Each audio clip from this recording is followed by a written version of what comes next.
રહેવાનો કે જ્યાં આટલા બધા પદાધિકારીઓ છે, આટલા સંનિષ્ઠ સરકારના મંત્રીશ્રીઓ છે, પ્રદેશ સંગઠનના હોદ્દેદારશ્રીઓ છે, એમની સમક્ષ જ્યારે એક દીકરીનું અપમાન થતું હોય ને એ બી આદિવાસી મહિલાનું અપમાન થતું હોય ત્યારે એવા કાર્યક્રમમાં મારે હાજર રહેવું એ મારા માટે મને તો એવું લાગે કે ધરતી માર્ગ આપે તો સમાઈ જવું સારું. અને એના વાત લઈને હું એ કાર્યક્રમમાંથી હું બહાર નીકળી ગઈ કે જે કાર્યક્રમમાં આપણું માન સન્માન ન જળવાતું હોય તો ત્યાં આપણે હાજર ન રહેવું જોઈએ. અને એના અનુસંધાને હું ત્યાંથી બહાર નીકળી જઈને આજે હું અહીંયા ગાંધીજીના સ્ટેચ્યુ પાસે હું બેઠી છું.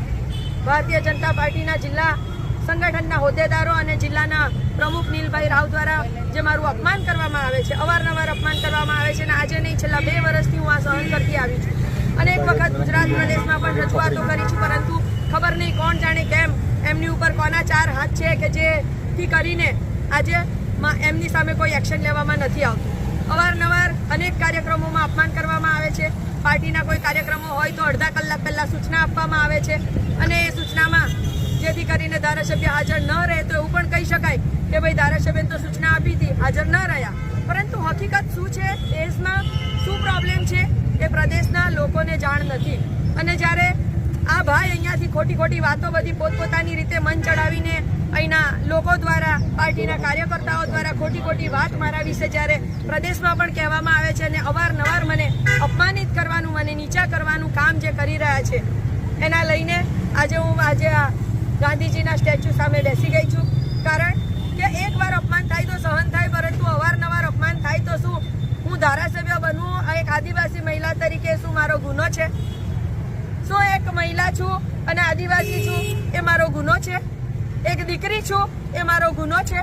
અને આદિવાસી મહિલા તરીકે શું મારું અપમાન કરવું એ શું એમને અધિકાર આપેલો છે કોઈએ કે ભાઈ આદિવાસી મહિલા છે અને એને આપણે દરેક જગ્યા પર અપમાનિત કરવી જોઈએ?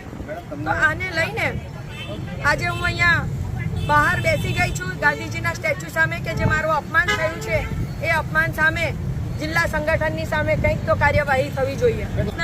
અધ્યક્ષ જે છે એસટી મોરચાના ગણપતભાઈ વસાવા સાહેબ એમણે કીધું કે બેન બેસો, મનસુખભાઈ વસાવા સાહેબે પણ કીધું બેસો.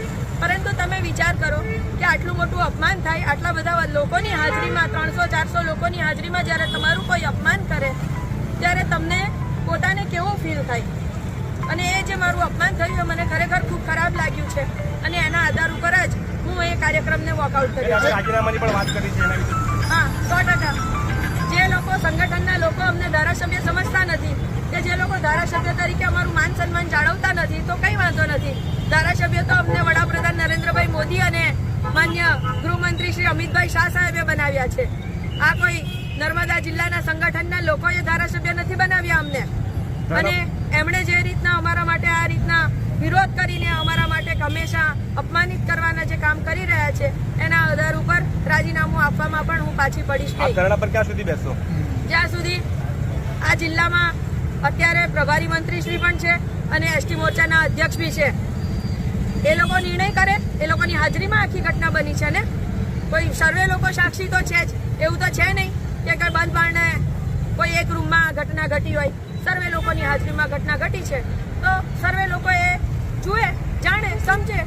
ધક્કા ચાલી રહ્યા છે, આંતરિક વિવાદ ચાલી રહ્યા છે, જેને લઈને જિલ્લા પંચાયત, તાલુકા પંચાયતમાં ભાજપનો મોટો ફટકો પડ્યો હોય તેમ કહી શકાય. હા, 100%. અને એનું કારણ જ આ જિલ્લા પ્રમુખ છે.